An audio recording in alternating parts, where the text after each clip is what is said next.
Bir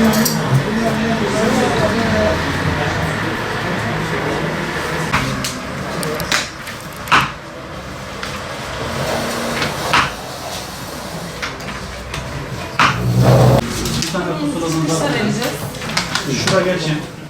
Bunu kullanın, bu sandığın içine atın. Zarfın içerisine koyacaksınız. Diğeri ki beyefendi sizin üstünde. Hemen atıyoruz artık üstünde. Şurası Fevzi Bey, şuraya bir imza atar mısınız? Nokta koyayım ya.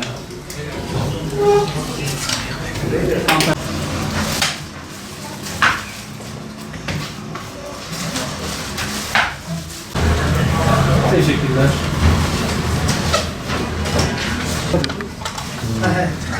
Hayırlı olsun. Zınar ekran. Bir tane daha verelim. Çıkışta verin. Şu paravanın arkasına kal da bir şeyine koyalım. Sonra sandığa atalım. Arayı. Canlı güzel hemen sana yazalım. Tamam. 200 milyon.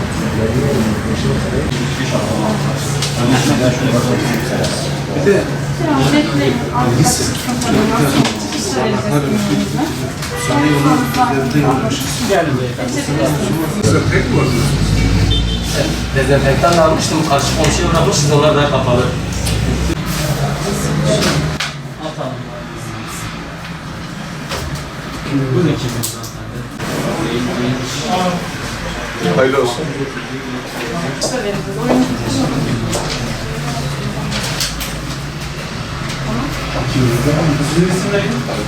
Hüdapar Halliye ilçemizin 3. olağan kongresini gerçekleştirdik. Yapılan kongre sonucunda yeniden başkan seçildim.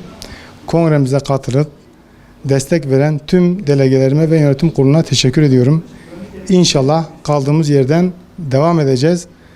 Bundan sonra inşallah hayırlı hizmetlere imza atmaya gayret edeceğiz.